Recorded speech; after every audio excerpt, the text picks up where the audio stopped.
កសាងទំនុកចិត្តពីភាពភ័យខ្លាច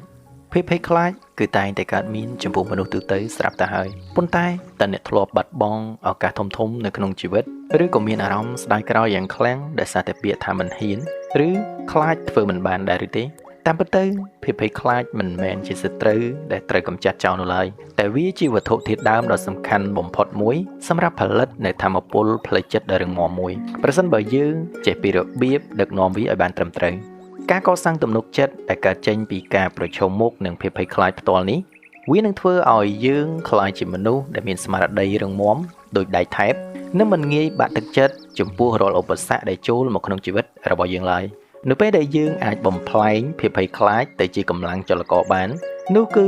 រាល់បញ្ហាវានឹងคล้ายទៅជាគ្រូបង្រៀនហើយពិភពលោកទាំងមូលនឹងបើកទ្វារស្វាគមន៍សមត្ថភាពពិតរបស់យើងដោយគ្មានលក្ខខណ្ឌហើយដើម្បីបំភ្លឺផ្លូវដ៏ងងឹតមួយនេះសូមបងប្អូនទាំងអស់គ្នាទៅស្វែងយល់ពីគន្លឹះចិត្តសាស្ត្រទាំង31ឃ្លាដែលនឹងជួយដាស់តឿនស្មារតីរបស់យើងឲ្យមើលឃើញពន្លឺនៃភាពក្លាហាននិងការផ្លាស់ប្ដូររបៀបគិតរបស់យើងចំពោះភាពក្លាហានជារៀងរហូតឥឡូវកុំឲ្យខាតពេលវេលាយូរតើយើងទៅស្ដាប់ទាំងអស់គ្នាទី1ដើម្បីកសាងទំនុកចិត្តគឺមិនមែនជាការលុបបំបាត់ការភ័យខ្លាចនោះទេតែវាជាការដែលយើងចាប់ផ្ដើមដឹងច្បាស់ថាយើងត្រូវធ្វើអ្វីនិងមិនត្រូវធ្វើអ្វីមនុស្សភាគច្រើនតែងតែប្រឹងប្រែងព្យាយាមលុបបំបាត់ភាពភ័យខ្លាចចេញពីក្នុងចិត្តដោយរំពឹងថាភាពជឿជាក់វានឹងកើតមានឡើងនៅពេលដែលភាពភ័យខ្លាចនោះរលត់បាត់ទៅតែទោះជាយ៉ាងណាក៏ដោយទំនុកចិត្តពិតប្រាកដមិនមែនកើតចេញពីការដែលគ្មានអារម្មណ៍ភ័យខ្លាចនោះទេតែវាកើតចេញពីភាពច្បាស់លាស់នៃទិសដៅដែលយើងត្រូវដើរនៅពេលដែលយើងមានផែនការច្បាស់លាស់ថាត្រូវធ្វើសកម្មភាពអ្វីខ្លះដើម្បីដោះស្រាយបញ្ហានិងដឹងថាអ្វីខ្លះដែលយើងមិនគួរធ្វើដើម្បីកុំឲ្យខាតបង់នោះភាពភ័យខ្លាចវានឹងលែងជាឧបសគ្គទៀតហើយភាពច្បាស់លាស់នេះប្រៀបបីដូចជាពន្លឺភ្លើងហ្វាដែលកាត់ភាពងងឹតហើយជួយឲ្យយើងមើលឃើញផ្លូវដើរយ៉ាងជាក់លាក់ដោយមិនចាំបាច់ខ្វល់ពីស្រមោលនៃភាពភ័យខ្លាចដែលនៅជុំវិញខ្លួនរបស់យើងឡើយហេតុនេះការកសាងទំនុកចិត្តមិនមែនជាការធ្វើសង្គ្រាមជាមួយនឹងអារម្មណ៍របស់ខ្លួនឯងទេតែវាជាការប្រើប្រាស់បញ្ញាដើម្បីកំណត់ព្រំដែននៃសកម្មភាពរបស់យើងឲ្យបានត្រឹមត្រូវបំផុត2ភាពក្លាហានមិនមែនមានន័យថាយើងគ្មានភាពភ័យខ្លាចនោះទេតែគឺជាការសម្រេចចិត្តដើរទៅមុខបើទោះបីជាបេះដូងនិងរាងកាយរបស់យើងកំពុងញ័រក៏ដោយយើងភាគច្រើនតែងតែច្រឡំថាភាពក្លាហានគឺជាស្ថានភាពដែលចិត្តមិនចេះភ័យខ្លាចអ្វីសោះនៅក្នុងអារម្មណ៍របស់ពួកយើងផ្ទុយទៅវិញភាពក្លាហានពិតប្រាកដគឺជាសមត្ថភាពក្នុងការធ្វើសកម្មភាពឆ្ពោះទៅមុខបើទោះបីជាក្នុងចិត្តរបស់យើងកំពុងតែភ័យញាប់ញ័រក៏ដោយនៅពេលដែលយើងដឹងខ្លួនថាយើងកំពុងតែខ្លាចប៉ុន្តែយើងនៅតែបន្តដំណើរមិនរារែកនោះហើយគឺជាពេលដែលថាមពលនៃចិត្តរបស់យើងត្រូវបានពង្រឹងឡើងយ៉ាងខ្លាំងក្លាជំហាននីមួយៗដែលយើងឈានដើរទៅមុខទាំងបេះដូងរបស់យើងកំពុងលោតញាប់វាគឺជាជ័យជំនះដ៏ធំធេងទៅលើសភាវគតិធម្មជាតិរបស់យើងដែលចង់ឲ្យយើងរត់គេចដូច្នេះសូមគម្រោងចាំទាល់តែភាពភ័យខ្លាចរលាយបាត់ទើបចាប់ផ្ដើមចូលរៀនដឹកដៃនៃភាពភ័យខ្លាចនោះឲ្យដើរទៅរកគោលដៅជាមួយគ្នា3យើងច្រើនតែខ្លាចអ្វីដែលយើងមិនស្គាល់ច្បាស់ដូច្នេះថ្នាំបន្សាបនៃភាពភ័យខ្លាចដ៏ល្អបំផុតគឺជាការស្វែងយល់ពីវាឲ្យច្បាស់ភាពភ័យខ្លាចតែងតែកើតមានឡើងចេញពីភាពងងឹតនៃភាពងងខ្លៅឬការដែលមិនដឹងច្បាស់ពីអ្វីដែលនឹងត្រូវកើតឡើងនៅពេលដែលយើងមិនមានព័ត៌មានគ្រប់គ្រាន់ចិត្តរបស់យើងនឹងចាប់ផ្ដើមស្រមើស្រមៃបង្កើតរូបភាពអាក្រក់ៗដែលហួសពីការពិតដើម្បីកម្ចាត់ភាពភ័យខ្លាចប្រភេទនេះយើងត្រូវតែប្រើប្រាស់ចំណេះដឹងគឺជាពន្លឺសម្រាប់បំភ្លឺផ្លូវការសិក្សាស្រាវជ្រាវនិងការស្វែងយល់ឲ្យបានស៊ីជម្រៅអំពីបញ្ហាដែលយើងកំពុងតែជួបវានឹងធ្វើឲ្យយើងមើលឃើញពីដំណោះស្រាយហើយនៅពេលដែលយើងយល់ច្បាស់ពីឫសគល់នៃបញ្ហាភាពភ័យខ្លាចនឹងរសាត់បាត់ដោយស្វ័យប្រវត្តិ4កុំរងចាំតរតែល្អឥតខ្ចោះទើបហ៊ានចាប់ផ្ដើមព្រោះទំនុកចិត្តពិតប្រាកដគឺកើតឡើងនៅពេលដែលយើងហ៊ានទទួលយកភាពដែលមិនល្អឥតខ្ចោះរបស់ខ្លួនឯងការរំពឹងចង់បានភាពល្អឥតខ្ចោះគឺជាអន្ទាក់ដ៏ធំបំផុតដែលធ្វើឲ្យមនុស្សជាច្រើនមិនហ៊ានចាប់ផ្ដើមធ្វើអ្វីទាំងអស់មនុស្សតែងតែរងចាំតរតែខ្លួនឯងពូកែគ្រប់ជ្រុងជ្រោយទើបហ៊ានបញ្ចេញសមត្ថភាពហើយនឹងត្រូវរស់នៅក្នុងភាពភ័យខ្លាចចំពោះការរិះគន់ជារៀងរហូតទំនុកចិត្តដែលរឹងមាំបំផុតមិនមែនកើតចេញពីការដែលមិនមានកំហុសនោះទេតែវាកើតចេញមកពីការដែលយើងហ៊ានទទួលស្គាល់ខ្លួនឯងថាយើងនៅមានភាពខ្វះខាតតែយើងនៅតែបន្តធ្វើការហ៊ានបង្ហាញពីភាពមិនល្អឥតខ្ចោះហើយនៅតែបន្តព្យាយាមប្រឹងប្រែងកែប្រែវានេះគឺជាការបង្ហាញពីក្តីស្រឡាញ់និងការគោរពចំពោះខ្លួនឯងដូច្នេះចូលចាប់ផ្ដើមទាំងដែលមិនទាន់ល្អឥតខ្ចោះចុះ ព្រោះភាពល្អឥតខ្ចោះវានឹងកើតមានឡើងតាមក្រោយតាមរយៈការអនុវត្ត 5. ទំនុកចិត្តមិនកើតចេញពីការអង្គុយគិតឲ្យបាត់ភ័យនោះទេតែវាកើតចេញពីការធ្វើសកម្មភាពទាំងដែលខ្លួនឯងកំពុងភ័យការអង្គុយគិតចុះគិតឡើងដើម្បីរងចាំឲ្យអារម្មណ៍ភ័យខ្លាចស្ងប់ស្ងាត់ទៅវិញគឺជាការបំផ្លាញពេលវេលាដ៏មានតម្លៃដែលឥតប្រយោជន៍តាមពិតទៅឱសថដ៏ស័ក្តិសិទ្ធិបំផុតសម្រាប់ព្យាបាលជំងឺភ័យខ្លាចគឺការចាប់ផ្ដើមធ្វើសកម្មភាពជាក់ស្ដែងភ្លាមៗដោយមិនបង្អែបង្អង់នៅពេលដែលអ្នកហ៊ានធ្វើរឿងដែលអ្នកខ្លាចលទ្ធផលដែលកើតចេញពីសកម្មភាពនោះវានឹងក្លាយទៅជាភស្តុតាងបញ្ជាក់ថាអ្នកពិតជាអាចធ្វើបានបទពិសោធន៍នៃការឆ្លងកាត់ឧបសគ្គទាំងនេះហើយដែលនឹងចូលទៅជំនួសកន្លែងនៃការថប់បារម្ភនិងធ្វើឲ្យអ្នកកាន់តែជឿជាក់លើខ្លួនឯងហេតុនេះហើយចូលកុំបណ្ដោយឲ្យការគិតឃុំឃាំងអ្នកទុកតែត្រូវធ្វើសកម្មភាពដើម្បីដោះស្រាយខ្លួនអ្នកចេញពីភាពភ័យខ្លាចនោះ 6. ការរត់គេចវាធ្វើឲ្យភាពភ័យខ្លាចកាន់តែមានអំណាចតែការប្រឈមមុខវានឹងបង្រួមវាឲ្យមកត្រឹមជាបទពិសោធន៍ប៉ុណ្ណោះនៅពេលដែលយើងព្យាយាមរត់គេចពីអ្វីមួយខួរក្បាលរបស់យើងនឹងកត់សម្គាល់ថាវត្ថុនោះគឺពិតជាគ្រោះថ្នាក់ខ្លាំងណាស់ទើបបានជាយើងត្រូវរត់គេចការយល់ឃើញបែបនេះវានឹងធ្វើឲ្យភាពភ័យខ្លាចរបស់យើងកាន់តែរីកធំឡើងរហូតដល់វាអាចគ្រប់គ្រងជីវិតរបស់យើងបានទាំងស្រុងប៉ុន្តែនៅពេលដែលយើងហ៊ានបកក្រោយហើយប្រឈមមុខជាមួយវាភាពអាចកំបាំងដែលគួរឲ្យខ្លាចនោះនឹងត្រូវលាតត្រដាងយើងនឹងរកឃើញថាអ្វីដែលយើងខ្លាចនោះតាមពិតទៅមិនមានឥទ្ធិពលអ្វីធំដុំដូចដែលអ្វីដែលយើងគិតនោះទេទីបំផុតការហ៊ានប្រឈមមុខនឹងប្រែក្លាយភាពភ័យខ្លាចឲ្យទៅជាមេរៀននិងបទពិសោធន៍ជីវិតដ៏មានតម្លៃជំនួសមកវិញ 7. សំឡេងក្នុងចិត្តដែលតែងតែប្រាប់ថាអ្នកធ្វើមិនបានគឺគ្រាន់តែជាយន្តការការពារខ្លួនរបស់ខួរក្បាលវាមិនមែនជាការពិតនៃសមត្ថភាពរបស់អ្នកឡើយខួរក្បាលរបស់មនុស្សត្រូវបានវិវត្តមកដើម្បីការពារយើងឲ្យមានសុវត្ថិភាពដូច្នេះវាតែងតែបង្កើតសំឡេងព្រមាននៅពេលដែលយើងធ្វើអ្វីដែលថ្មីសំឡេងដែលប្រាប់យើងថាយើងធ្វើមិនបាននោះវាមិនមែនជាការវាស់វែងសមត្ថភាពពិតរបស់យើងឡើយតែវាគ្រាន់តែជាសញ្ញាប្រាប់យើងថាយើងកំពុងតែចេញពីតំបន់ស្រណុកសុខស្រួលប៉ុណ្ណោះប្រសិនបើយើងជឿតាមសំឡេងនេះយើងនឹងបាត់បង់ឱកាសក្នុងការរីកចម្រើនហើយយើងនឹងមិនអាចរកឃើញពីសក្តានុពលដែលលាក់ខាងក្នុងខ្លួនរបស់យើងឡើយយើងត្រូវតែរៀនបែងចែកឲ្យដាច់រវាងអារម្មណ៍ភ័យខ្លាចនិងការពិតជាក់ស្ដែងនៃសមត្ថភាពដែលយើងមានចូលឆ្លើយតបទៅកាន់សំឡេងនោះវិញថាយើងអរគុណដែលវាបានព្រមានយើងប៉ុន្តែយើងជ្រើសរើសការសាកល្បងធ្វើវាសិន 8. ភាពជឿជាក់ប្រៀបបីដូចជាសាច់ដុំបើយើងមិនបង្ហាត់វាជាមួយនឹងឧបសគ្គដែលគួរឲ្យខ្លាចទេវានឹងមិនអាចរឹងមាំបានឡើយដូចគ្នានឹងសាច់ដុំរាងកាយដែលត្រូវការលើកទម្ងន់ធ្ងន់ដើម្បីឲ្យសាច់ដុំនោះកាន់តែធំនិងកាន់តែរឹងមាំទំនុកចិត្តខាងក្នុងក៏វាត្រូវការបញ្ហានិងឧបសគ្គដែលគួរឲ្យខ្លាចដើម្បីជាឧបករណ៍ហ្វឹកហាត់ដូចគ្នាដែរប្រសិនបើជីវិតរបស់យើងពោពេញទៅដោយភាពងាយស្រួលពេកនោះសាច់ដុំទំនុកចិត្តរបស់យើងវានឹងប្រែជារួញស្វិតនិងទន់ខ្សោយរាល់ពេលដែលយើងយកឈ្នះភាពភ័យខ្លាចបានម្ដងវាប្រៀបបាននឹងការដែលយើងបានហ្វឹកហាត់ផ្លូវចិត្តរបស់យើងបានមួយកម្រិតដូច្នេះចូលកុំខ្លាចរអាចំពោះឧបសគ្គតែចូលចាត់ទុកវាជាឧបករណ៍កីឡាសម្រាប់សាងសង់ភាពរឹងមាំនៃផ្លូវចិត្តរបស់យើង 9. ការភ័យខ្លាចចំពោះការបរាជ័យគឺជាឧបសគ្គធំជាងការបរាជ័យខ្លួនយើងទៅទៀតព្រោះវាបានខាំងយើងមិនឲ្យសំបីតែសាកល្បងការបរាជ័យគឺគ្រាន់តែជាលទ្ធផលមួយដែលប្រាប់យើងថាត្រូវកែតម្រូវវិធីសាស្ត្រខ្លះតែប៉ុណ្ណោះហើយវាតែងតែផ្ដល់មេរៀនឲ្យយើងជានិច្ចប៉ុន្តែការភ័យខ្លាចចំពោះការបរាជ័យគឺជាទ្វារដែកដែលបិទចិត្តមិនឲ្យយើងមានឱកាសសំបីតែបោះជំហានដំបូងមនុស្សជាច្រើនបានបោះបង់ក្តីស្រមៃរបស់ខ្លួនចោលមិនមែនព្រោះតែគេធ្វើមិនបានទេពីព្រោះតែពួកគេខ្លាចថាខ្លួនគេធ្វើមិនបានភាពភ័យខ្លាចនេះបានធ្វើឲ្យយើងខាតបង់ពេលវេលានិងឱកាសដែលមិនអាចត្រឡប់ក្រោយវិញបានសូមចងចាំថាការបរាជ័យពិតប្រាកដតែមួយគត់នៅក្នុងជីវិតគឺជាការដែលយើងមិនបានសាកល្បងធ្វើអ្វីសោះ 10. រាល់ពេលដែលយើងហ៊ានធ្វើរឿងដែលយើងខ្លាចបានម្ដងយើងកំពុងតែដាក់ប្រាក់សន្សំចូលទៅក្នុងធនាគារនៃទំនុកចិត្តរបស់យើងហើយចូលស្រមៃថាទំនុកចិត្តគឺជាគណនីធនាគារមួយហើយរាល់សកម្មភាពក្លាហានរបស់យើងគឺជាការដាក់ប្រាក់សន្សំចូលនៅពេលដែលយើងធ្វើរឿងតូចតាចដែលយើងធ្លាប់តែខ្លាចបានសម្រេចម្ដងទឹកប្រាក់នៃទំនុកចិត្តរបស់យើងវានឹងកើនឡើងបន្តិចម្ដងការសន្សំនេះវានឹងបង្កើតបានជាដើមទុនដ៏រឹងមាំសម្រាប់ឲ្យយើងដកប្រើប្រាស់នៅពេលដែលជួបបញ្ហាធំៗនៅពេលក្រោយ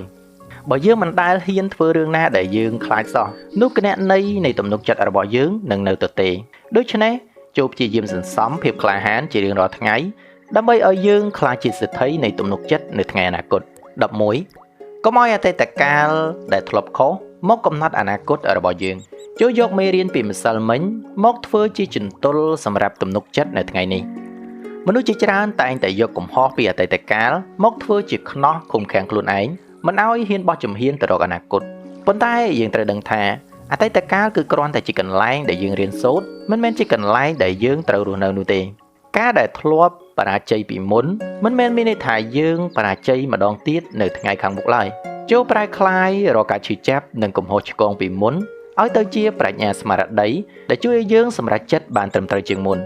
ការប្រើប្រាស់អតីតកាលធ្វើជាគ្រូបង្រៀនវានឹងធ្វើឲ្យទំនុកចិត្តរបស់យើងមានមូលដ្ឋានគ្រឹះរឹងមាំនិងមិនងាយរង្គោះរង្គើឡើយ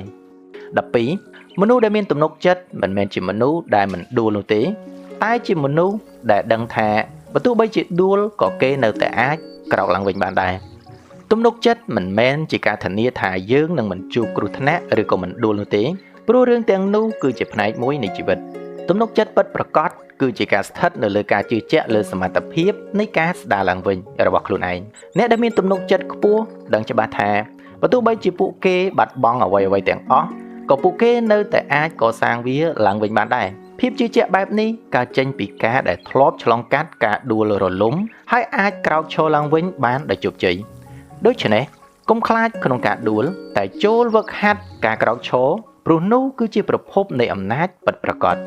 13 ការត្រៀមខ្លួនឲ្យបានល្អហ្មត់ចត់គឺជាសត្រូវដ៏ធំបំផុតនៃភាពភ័យខ្លាចនិងជាមិត្តដ៏ល្អបំផុតនៃភាពជឿជាក់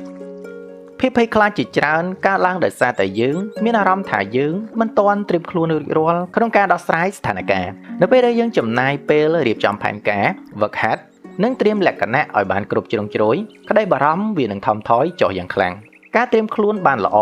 នឹងផ្ដល់ឲ្យយើងនៅផែនទីច្បាស់លាស់និងឧបករណ៍ចាំបាច់ដើម្បីទប់ទល់នឹងបញ្ហាដែលនឹងកើតមានឡើងវានឹងធ្វើឲ្យយើងមានអារម្មណ៍ថាយើងអាចគ្រប់គ្រងស្ថានភាពបានដែលនេះគឺជាមូលដ្ឋានគ្រឹះនៃទំនុកចិត្តដូច្នេះបើចង់កាត់បន្ថយការភ័យខ្លាចចូលចាប់ផ្ដើមពីការត្រៀមខ្លួនឲ្យបានល្អបំផុតជាមុនសិន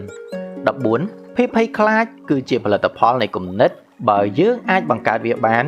យើងក៏អាចកំទេចវាចោលបានតាមរយៈការផ្លាស់ប្ដូរការគិតដែរភាពភ័យខ្លាចភាគច្រើនមិនមែនជារឿងដែលកើតឡើងជាក់ស្ដែងនៅចំពោះមុខទេតែវាជាការស្រមើស្រមៃរបស់គូក្បាលអំពីអនាគតដោយសារតែវាបានបង្កើតឡើងដោយសារតែគំនិតរបស់យើងផ្ទាល់នោះក៏មានន័យថាយើងគឺជាម្ចាស់ដែលអាចគ្រប់គ្រងវាបាននៅពេលដែលយើងចាប់ផ្ដើមផ្លាស់ប្ដូររបៀបគិតពីការមើលឃើញឧបសគ្គទៅជាការមើលឃើញឱកាសភាពភ័យខ្លាចវានឹងបាត់បង់ថាមពលរបស់វាយើងអាចជ្រើសរើសគិតពីរឿងដែលផ្ដល់កម្លាំងចិត្តជំនួសឲ្យគិតពីរឿងដែលធ្វើយើងចុះខ្សោយការយល់ដឹងពីសច្ចធម៌នេះវានឹងផ្ដល់ឲ្យយើងនូវអំណាចពេញលេញក្នុងការកំណត់ស្ថានភាពផ្លូវចិត្តរបស់ខ្លួនឯង 15 ឈប់ប្រៀបធៀបចំណុចខ្សោយរបស់យើងទៅនឹងចំណុចខ្លាំងរបស់អ្នកដទៃព្រោះវាជាប្រភពនៃភាពអសន្តិសុខនៅក្នុងចិត្តដែលមិនចេះចប់ការប្រៀបធៀបខ្លួនឯងជាមួយនឹងអ្នកដទៃគឺជាវិធីសាស្ត្រដ៏លឿនបំផុតក្នុងការបំផ្លាញទំនុកចិត្តដែលយើងខំសាងយើងច្រើនតែមើលឃើញតែភាពជោគជ័យរបស់អ្នកដទៃនិយាយឲ្យចំគឺចំណុចខ្លាំងហើយបែរយកមកប្រៀបជាមួយនឹងចំណុចខ្សោយរបស់ខ្លួនឯងដែលនេះគឺជាការប្រៀបធៀបមិនយុត្តិធម៌សោះការធ្វើបែបនេះវានឹងធ្វើឲ្យយើងមានអារម្មណ៍ថាខ្លួនឯងតូចទាបគ្មានតម្លៃដែលនាំឲ្យកើតមានភាពភ័យខ្លាចនៅក្នុងការប្រកួតប្រជែងជំនួសឲ្យការប្រៀបធៀបចូលយកពេលវេលានោះមកផ្ដោតទៅលើការអភិវឌ្ឍចំណុចខ្លាំងរបស់ខ្លួនឯងវិញចូលចងចាំថាអ្នកកំពុងតែរត់នៅលើផ្លូវប្រណាំងរបស់ខ្លួនឯងមិនមែនរត់ទៅលើផ្លូវប្រណាំងរបស់អ្នកដទៃទេ 16 តំបន់ផាសុកភាពឬក៏យើងហៅថា comfort zone គឺជាកន្លែងដែលស្រួលរស់នៅបំផុតប៉ុន្តែវាក៏ជាកន្លែងដែលសម្លាប់ទំនុកចិត្តនិងការរីកចម្រើនខ្លាំងបំផុតដែរតំបន់ comfort zone គឺផ្ដល់ឲ្យយើងនៅអារម្មណ៍សុវត្ថិភាពនិងគ្មានការព្រួយបារម្ភប៉ុន្តែវាក៏ជាកន្លែងដែលគ្មានការរីកលូតលាស់អ្វីទាំងអស់ប្រសិនបើអ្នកជ្រើសរើសនៅក្នុងកន្លែងដែលស្រណុកសុខស្រួលសមត្ថភាពរបស់អ្នកវានឹងនៅត្រឹងហើយទំនុកចិត្តរបស់យើងវានឹងមិនត្រូវបានសាកល្បងឡើយយូរទៅយើងនឹងក្លាយទៅជាមនុស្សដែលខ្លាចការផ្លាស់ប្ដូរនិងខ្លាចពិភពខាងក្រៅកាន់តែខ្លាំងឡើងការរីកចម្រើននិងទំនុកចិត្តពិតប្រាកដស្ថិតនៅត្រង់ចំណុចដែលយើងហ៊ានបោះជំហានចេញពីតំបន់ស្រណុកសុខស្រួលនេះដូច្នេះកុំស្រឡាញ់ភាពសុខស្រួលខ្លាំងពេក រហូតដល់ភ្លេចថាជីវិតត្រូវការប្រកួតប្រជែងដើម្បីភាពរីកចម្រើន 17 ការទទួលស្គាល់ថាខ្លួនឯងកំពុងតែភ័យមិនមែនជាភាពទន់ខ្សោយទេតែជាការបោះជំហានដំបូងនៃការគ្រប់គ្រងអារម្មណ៍ដើម្បីឈានទៅរកភាពម្ចាស់ការ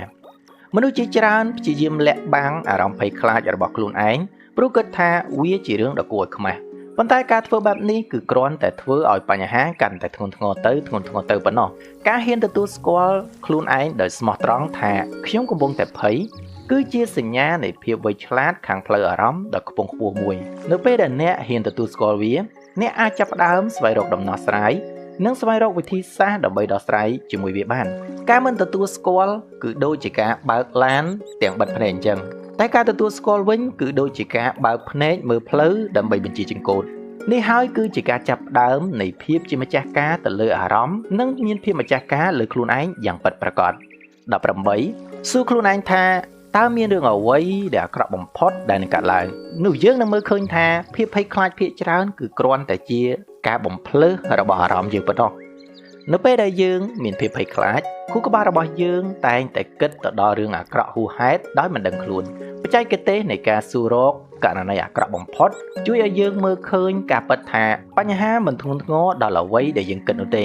ភាគច្រើននៃអ្វីដែលយើងខ្លាចគឺអាចដោះស្រាយបានឬក៏អាចកែតម្រូវបានប្រសិនបើវាពិតជាកើតឡើងមែនវិធីនេះជួយទាញអារម្មណ៍របស់យើងឲ្យត្រឡប់មកកាន់ភាពពិតជាក់ស្ដែងនិងកាត់បន្ថយការថប់បារម្ភដែលគ្មានមូលដ្ឋាននៅពេលដែលយើងដឹងថាយើងអាចទទួលយកលទ្ធផលអាក្រក់បំផុតបាននោះយើងនឹងលែងមានអ្វីដែលត្រូវភ័យខ្លាចទៀតហើយ 19 ទំនុកចិត្តគឺជាជម្រើសមិនមែនជាអំណោយពីធម្មជាតិឡើយយើងអាចជ្រើសរើសជឿជាក់លើខ្លួនឯងបើទោះបីជាគ្មាននរណាជឿលើយើងក៏ដោយមនុស្សមួយចំនួនគិតថាអ្នកខ្លះកើតមកមានទំនុកចិត្តស្រាប់ប៉ុន្តែតាមពិតទៅទំនុកចិត្តគឺជាអាកប្បកិរិយាដែលយើងអាចជ្រើសរើសបាននៅគ្រប់ពេលវេលាបើទោះបីជាស្ថានភាពជុំវិញខ្លួនមិនអំណោយផលឬគ្មាននរណាផ្ដល់តម្លៃឲ្យយើងក៏ដោយក៏យើងនៅតែមានសិទ្ធិផ្ដល់អំណាចក្នុងការជឿជាក់លើខ្លួនឯងការជ្រើសរើសជឿជាក់លើខ្លួនឯងទាំងដែលស្ថានភាពមិនល្អគឺជាទម្រង់នៃធម៌ពលផ្លូវចិត្តដ៏ខ្លាំងក្លាបំផុតវាគឺជាការសម្រេចចិត្តមួយដែលមិនពឹងផ្អែកទៅលើកត្តាខាងក្រៅតែពឹងផ្អែកទៅលើការគោរពខ្លួនឯងពីខាងក្នុងដូច្នេះចូលជ្រើសរើសធ្វើជាមិត្តល្អបំផុតរបស់ខ្លួនឯងជាជាងរងចាំការទទួលស្គាល់ពីអ្នកដទៃ 20 ការភ័យខ្លាចត្រូវបានបង្កើតឡើងដើម្បីការពារយើងឲ្យមានសុវត្ថិភាពប៉ុន្តែដើម្បីជោគជ័យយើងត្រូវតែហ៊ានដើរចេញពីសុវត្ថិភាពមួយនោះតាមធម្មជាតិភាពភ័យខ្លាចមានតួនាទីការពារជីវិតរបស់យើងពីគ្រោះថ្នាក់ដូចជាការការពារមិនឲ្យយើងដើរចូលក្នុងភ្លើងឬលោតពីទីខ្ពស់ជាដើមប៉ុន្តែនៅក្នុងបរិបទនៃភាពជោគជ័យក្នុងជីវិតការការពារនេះអាចក្លាយទៅជាឧបសគ្គដែលឃាត់យើងមិនឲ្យហ៊ានប្រថុយប្រថានដើម្បីទទួលបានឱកាសល្អភាពជោគជ័យដ៏អស្ចារ្យគឺតែងតែស្ថិតនៅត្រៃម្ខាងនៃភាពភ័យខ្លាចដែលទាមទារឲ្យយើងហ៊ានប្រថុយយើងត្រូវអរគុណភាពភ័យខ្លាចដែលចង់ការពារយើងប៉ុន្តែយើងត្រូវមានភាពឆ្លាតវៃក្នុងការសម្រេចចិត្តថាពេលណាគួរស្ដាប់និងពេលណាគួរដើររំលងជីវិតដែលមានតែសុវត្ថិភាពតែមួយមុខគឺជាជីវិតដែលខ្វះរសជាតិនិងមិនមានសមិទ្ធផលធំធេងសម្រាប់ជីវិតឡើយ 21 អាការៈញ័រទ្រូង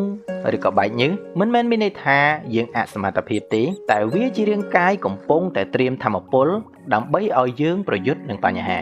រាល់ប្រតិកម្មរាងកាយដូចជាបេះដូងលោតញាប់ឬបែកញើសគឺជាដំណើរការជីវសាស្ត្រដែលហៅថាប្រយុទ្ធឬក៏រត់វាគឺជាវិធីដែលរាងកាយបញ្ចេញអរម៉ូនអាដ្រេណាលីនដើម្បីផ្ដល់ធម្មពលបន្ថែមឲ្យយើងត្រៀមខ្លួនក្នុងការដោះស្រាយបញ្ហាដ៏លំបាកជំនួសឲ្យការបកស្រាយថាវាជាសញ្ញានៃភាពទន់ខ្សោយយើងគួរតែបកស្រាយវាថាជាសញ្ញាដែលបញ្ជាក់ថារាងកាយខ្ញុំត្រៀមរួចរាល់ហើយការផ្លាស់ប្ដូរការយល់ឃើញនេះវានឹងជួយឲ្យយើងយកធម៌ពលនោះទៅប្រើប្រាស់ក្នុងការសម្ដែងសមត្ថភាពឲ្យបានល្អប្រសើរជាងមុនចូលចាំថាអ្នកកំពុងតែផ្ទុះធម៌ពលមិនមែនអ្នកកំពុងតែចុះខ្សោយនោះទេ 22 ការឈឺចាប់ដោយសារភាពភ័យខ្លាចរយៈពេលខ្លីតែវាឈឺចាប់ដោយសារការសោកស្ដាយដែលមិនបានធ្វើមានរយៈពេលមួយជីវិតនៅពេលដែលយើងភ័យខ្លាចក្នុងការធ្វើអ្វីមួយការថប់បារម្ភនោះវានឹងកើតមានឡើងតែក្នុងរយៈពេលខ្លីតែប៉ុណ្ណោះក្នុងពេលដែលយើងកំពុងតែស្ទាក់ស្ទើរប៉ុន្តែប្រសិនបើយើងបណ្ដោយឲ្យភាពភ័យខ្លាចនោះឈ្នះយើងហើយយើងមិនធ្វើអ្វីសោះនោះយើងនឹងបង្កើតស្លាកស្នាមនៃការស្ដាយក្រោយដែលមិនអាចលុបបានឡើយអារម្មណ៍ដែលសួរខ្លួនឯងថាចុះបើកាលនោះខ្ញុំហ៊ានធ្វើខ្ញុំប្រហែលជាមិនបែបនេះទេ អារម្មណ៍នេះវានឹងតាមរំខានចិត្តរបស់យើងអស់មួយជីវិតការឈឺចាប់នៃការហ៊ានប្រឈមមុខគឺជាការឈឺចាប់ដែលនាំទៅរកភាពរីកចម្រើនហើយការឈឺចាប់នៃការស្ដាយក្រោយគឺជាការឈឺចាប់ដែលគ្មានន័យដូច្នេះចូលជ្រើសរើសការឈឺចាប់ដែលធ្វើឲ្យយើងរីកចម្រើនជាជាងការឈឺចាប់ដែលធ្វើឲ្យយើងក្រៀមក្រំ23កុំព្យាយាមកម្ចាត់ភាពភ័យខ្លាចឲ្យអស់ពីខ្លួនតែចូលរៀនរំជាមួយវាហើយដឹកនាំវាទៅរកគោលដៅរបស់យើង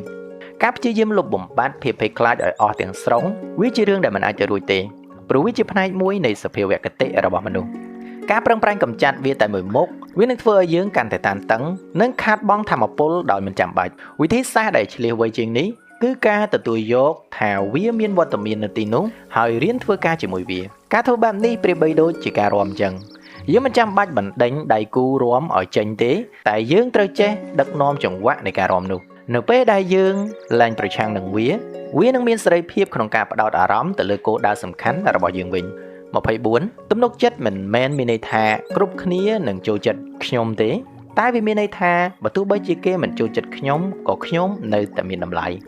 មនុស្សជាច្រើនបានបាត់បង់ទំនុកចិត្តដោយសារតែពួកគេព្យាយាមផ្គាប់ចិត្តអ្នកដទៃដើម្បីទទួលបានការទទួលស្គាល់ទំនុកចិត្តពិតប្រាកដមិនអាស្រ័យទៅលើចំនួនមនុស្សដែលចូលចិត្តយើងនោះទេតែវាអាស្រ័យទៅលើការដែលយើងស្គាល់ពីតម្លៃខ្លួនឯងច្បាស់ប៉ុណ្ណា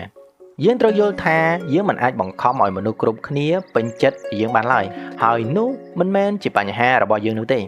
នៅពេលដែលយើងអាចស្រឡាញ់និងគោរពខ្លួនឯងដោយឯករាជ្យដោយមិនចាំបាច់ត្រូវការការគាំទ្រពីមតិអ្នកដទៃនោះគឺមានន័យថាយើងនឹងមានសេរីភាពផ្លូវចិត្តយ៉ាងពិតប្រាកដនេះគឺជាកម្រិតនៃទំនុកចិត្តដែលមិនអាចត្រូវបានបំផ្លាញដោយពាក្យសម្ដីឬការបដិសេធរបស់នរណាម្នាក់ឡើយ25ភាពស្ងប់ស្ងាត់នៅក្នុងចិត្តគឺជាឫសគល់នៃទំនុកចិត្តនៅពេលដែលចិត្តរបស់យើងស្ងប់យើងនឹងមើលឃើញបញ្ហាជារឿងតូចតាចនៅពេលដែលចិត្តរបស់យើងច្របូកច្របល់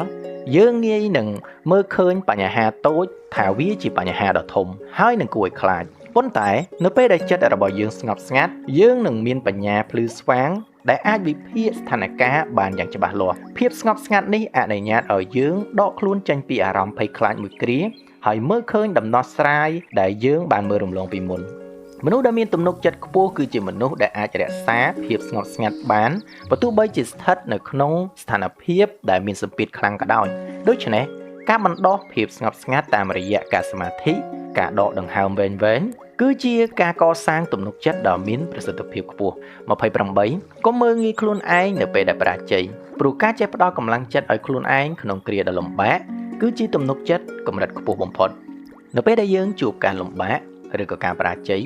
វាជាពេលវេលាដែលទំនុកចិត្តរបស់យើងងាយនឹងស្រុតចុះបំផុតប៉ុន្តែមនុស្សដែលមានទំនុកចិត្តពិតប្រាកដនឹងមិនជន់ព្រលិចខ្លួនឯងបន្ថែមទៀតនោះទេតែពួកគេធ្វើជាអ្នកគាំទ្រដ៏ល្អបំផុតសម្រាប់ខ្លួនឯងការចេះលួងលោមនិងផ្ដល់ក្តីសង្ឃឹមឲ្យខ្លួនឯងក្នុងគ្រាដែលគ្មាននរណានៅក្បែរគឺជាសមត្ថភាពផ្លូវចិត្តដ៏អស្ចារ្យមួយវាបង្ហាញថាអ្នកមានសេចក្តីស្រឡាញ់ចំពោះខ្លួនឯងយ៉ាងរឹងមាំដែលមិនប្រែប្រួលតាមស្ថានភាពខាងក្រៅឡើយការធ្វើបែបនេះវានឹងជួយឲ្យយើងឆាប់ងើបឡើងវិញនិងបន្តដំណើរទៅមុខដោយភាពក្លាហានជាងមុន29នៅពេលដែលយើងមានមូលហេតុច្បាស់លាស់និងធំធេងភាពភ័យខ្លាចវានឹងคล้ายទៅជារឿងតូចតាចដែលមិនអាចឃុំឃាំងផ្លូវចិត្តរបស់យើងបានឡើយនៅពេលដែលយើងមានគោលបំណងឬក៏មូលហេតុច្បាស់លាស់ថាតើយើងកំពុងធ្វើរឿងអ្វីដើម្បីអ្វី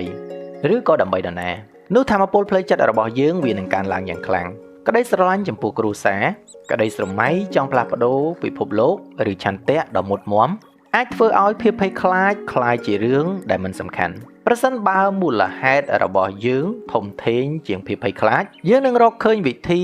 ធ្វើវាទាល់តែបានបើទោះបីជាលំបាកយ៉ាងណាក៏ដោយភាពភ័យខ្លាចអាចឃាត់បានតែមនុស្សដែលគ្មានទិសដៅច្បាស់លាស់តែប៉ុណ្ណោះតែมันអាចឃាត់មនុស្សដែលមានបេសកកម្មច្បាស់លាស់នោះទេដូច្នេះចូលស្វែងរកមូលហេតុនៃជីវិតរបស់យើងឲ្យឃើញនោះយើងនឹងមានភាពក្លាហានដោយស្វ័យប្រវត្តិ31ចុងក្រោយសូមចងចាំថាទំនុកចិត្តមិនមែនជាការរំពឹងថាជោគជ័យ 100% ទេតែជាការហ៊ានទទួលខុសត្រូវ 100% ទៅលើលទ្ធផលដែលយើងបានធ្វើនិយមន័យចុងក្រោយនៃទំនុកចិត្តគឺជាការមិនដាក់បន្ទុកលើលទ្ធផលប៉ុន្តែផ្ដោតទៅលើការទទួលខុសត្រូវលើទង្វើរបស់ខ្លួនឯងមនុស្សដែលមានទំនុកចិត្តហ៊ាននិយាយថានេះជាការសម្រេចចិត្តរបស់ខ្ញុំ ហើយខ្ញុំនឹងទទួលខុសត្រូវចំពោះវាបើទោះបីជាលទ្ធផលចេញមកបែបណាក៏ដោយពួកគេមិនទម្លាក់កំហុសលើអ្នកដទៃឬទម្លាក់កំហុសលើប្រេងវាសនាទេនៅពេលដែលអ្វីៗមិនដោយការរំពឹងទុកនោះការហ៊ានទទួលខុសត្រូវពេញលេញបែបនេះវាផ្ដល់ឲ្យពួកគេនៅអំណាចក្នុងការគ្រប់គ្រងជីវិតរបស់ខ្លួនឯងយ៉ាងពេញលេញនេះគឺជាសេរីភាពនិងទំនុកចិត្តខ្ពស់បំផុតមួយដែលមនុស្សម្នាក់អាចសម្រេចបានក្នុងការកសាងវាចេញពីភាពភ័យខ្លាចរបស់ខ្លួនឯងអរគុណសម្រាប់ការទស្សនាជួបគ្នានៅវីដេអូក្រោយសូមជម្រាបលា